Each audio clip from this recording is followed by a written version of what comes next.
আর এবার আলিপুরদুয়ার জেলা হাসপাতালে এক্স-রে বন্ধ রয়েছে, অর্থাৎ এক্স-রে পরিষেবা কিন্তু বন্ধ রয়েছে।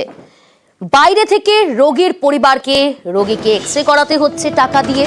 স্বাভাবিকভাবেই তারা ক্ষোভ উগরে দিচ্ছেন। নিরাপত্তার অভাব আবার বোধ করছেন কর্মীরা, অর্থাৎ হাসপাতালের কর্মীরা। কিন্তু কেন এরকম পরিস্থিতি? কতদিন ধরে আলিপুরদুয়ার জেলা হাসপাতালে এক্স-রে বন্ধ রয়েছে? আরো ডিটেলে আপনাদের জানাবো, তার আগে একটু বক্তব্য শোনাই। মেয়ে পড়ে গেছিল, মানে গলায় ব্যথা পাচ্ছে, তো এখন হাড়ে হলো চোট লাগছে, সেটার জন্য হাড় মানে ব্যথা, সেটার জন্য এক্স-রে লিখেছে। এসে দেখি বন্ধ।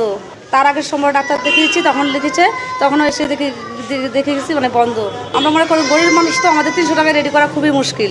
শুনতেছি বিগত 1 মাস থেকে এক্স-রে বন্ধ আছে। হ্যাঁ, আজকে বাইরে করালা? হ্যাঁ, বাইরে করাতে হয়েছে। আরো ডিটেল জানাবে আমার সঙ্গে রয়েছে সহকর্মী রাজকুমার। রাজকুমার, তোমার কাছ থেকে একটু বোঝার চেষ্টা করব, কতদিন ধরে এক্স-রে বন্ধ রয়েছে আলিপুরদুয়ার সদর হাসপাতালে? হাসপাতাল কর্তৃপক্ষ কি বলছে, কেন বন্ধ? খুব স্বাভাবিকভাবেই তো রোগীরা যে খুব উগরে দিচ্ছেন, তাদের সমস্যায় পড়তে হচ্ছে, হয়রানির শিকার হতে হচ্ছে, বাইরে থেকে টাকা দিয়ে এক্স-রে করাতে হচ্ছে। একদমই প্রিয়াঙ্কা, দেখো, প্রথমত বলে রাখি যে আলিপুরদুয়ার জেলা হাসপাতালে কিন্তু শুধু জেলার মানুষই নয়, সংলগ্ন কোচবিহার এবং অসম এবং শুধু তাই নয়, ভুটানেরও মানুষ কিন্তু এখানে চিকিৎসা করাতে আসেন। যেটা জানা যাচ্ছে যে টানা 20 দিন থেকে কিন্তু এই হাসপাতালের যে এক্স-রে মেশিন সেটা বিকল হয়ে পড়ে রয়েছে। যদিও জেলা সদর হাসপাতাল কর্তৃপক্ষ দাবি করেছে যে প্রথম 10 দিন তারা মেশিনটিকে রেস্ট দিয়ে অর্থাৎ কিছুক্ষণ বিশ্রাম দিয়ে কিছুক্ষণ চালিয়ে এইভাবে তারা চালাচ্ছিল, কিন্তু আর শেষ 10 দিন থেকে একবারে সম্পূর্ণরূপে এই এক্স-রে মেশিন বিকল হয়ে গেছে। তার কারণ হচ্ছে এই এক্স-রে মেশিনের টিউব, যেটা নাকি বাইরের রাজ্য থেকে আনতে হয়, সেই টিউবটা খারাপ হয়ে গেছে। এইবার যেটা বিষয় সেটা হচ্ছে, এতদিন এই মেশিন খারাপ থাকলেও এক্স-রে যে কর্মীরা, তারা এক্স-রে ইউনিটের যে অফিস, সেই অফিসে দায়িত্ব পালন করছিলেন, তারা ডিউটি করছিলেন।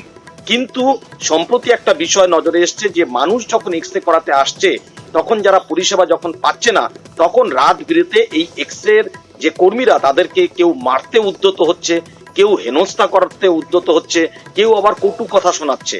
সেই কারণে 30শে নভেম্বর এই এক্স-রে ইউনিটের যে কর্মীরা, তারা কিন্তু হাসপাতাল সুপারকে চিঠি দিয়ে একেবারে তাদের এই ইউনিটে থাকা সম্ভব নয় বলে তারা কিন্তু ইউনিট ছেড়ে দিয়েছে। যদিও হাসপাতাল কর্তৃপক্ষ প্রিয়াঙ্কা জানিয়েছেন যে তারা বুঝতে পারছেন যে মানুষের অসুবিধা হচ্ছে এবং তারা ইতিমধ্যে বিষয়টি রাজ্যে জানিয়েছেন। রাজ্য থেকে এই টিউব এনে এটা দ্রুত সারাইয়ের চেষ্টা করা হচ্ছে। প্রিয়াঙ্কা, বেশ। হাসপাতালের সুপার ডাক্তার পরিতোষ মণ্ডল তিনি বলছেন মেশিনের টিউব খারাপের কারণে বন্ধ রয়েছে এক্স-রে এবং হাসপাতাল কর্তৃপক্ষেরও কিন্তু অসুবিধায় পড়তে হচ্ছে। শুনুন বক্তব্য। হ্যাঁ, সে তো বুঝতে পারছি, খুবই ভোগান্তি হচ্ছে, আমারও ভোগান্তি হচ্ছে, কারণ এত মানুষের এক্স-রে হয়, সেই এক্স-রেটা বন্ধ আছে। এক্স-রেটার আসলে টিউব নষ্ট হয়েছে, এটা খুব দামি জিনিস এবং সেটা আমাদের স্টেটে তো পাওয়াই যায় না। অন্য স্টেট থেকে আনার কথা বা বিদেশ থেকে আনার কথা, এটা একটা লং প্রসেসের ব্যাপার। আমি হেলথ সেক্রেটারি পর্যন্ত একটা ফাইল করেছি, সিএম এর তরফ থেকেও রিকোয়েস্ট গেছে যাতে তাড়াতাড়ি এটা করে দেওয়া হয়। আমরা আশা করছি হয়তো যত তাড়াতাড়ি সম্ভব হয়তো এটা সলিউশন হবে।